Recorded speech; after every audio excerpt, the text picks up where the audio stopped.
I have fond memories of early 2000s Nintendo. I spent a lot of time on the GameCube and Game Boy Advance, but as a kid I never knew that I could connect them together. The Game Boy Advance link cable is an optional device used to play special modes and minigames in compatible titles. There's a nice consolidated list of these titles on Wikipedia.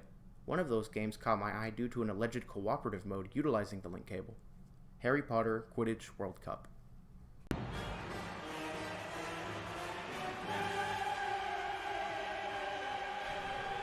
After looking on YouTube for a while, I found no video proof of the existence of this co-op mode. Being the hero that I am, I got a copy on the GameCube and Game Boy Advance to test it out for myself.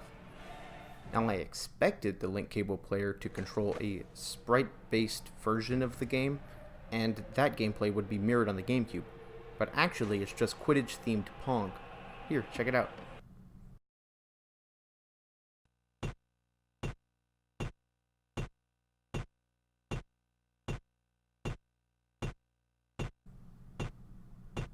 How could they do this to me? The GameCube version handles like any other sports game. It has passing, scoring, bludgers, beaters, quaffles, seekers, and the like. So let's do a quick Quidditch rundown. 3 chasers chase and score the quaffle, similar to soccer. 2 beaters keep the bludger away from their team, the bludger being an angry flying ball that terrorizes chasers, similar to football. The keeper guards the goalposts, and the seeker chases the snitch.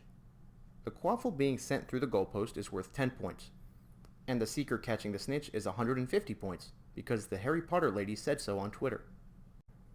The game ends when the snitch is caught, or according to the Harry Potter wiki, an agreement is reached between the captains of both teams, which has led to matches as long as 6 months. There are a few problems with this, since catching the snitch ends the game if your team is trailing by more than 150 points. You can still catch the snitch and lose the game for your team.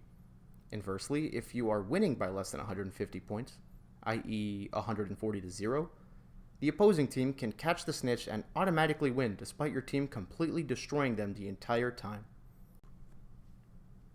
The link cable player is the beater who keeps the GameCube player safe from the bludger, but I never really saw a difference despite how the Game Boy Advance player is doing.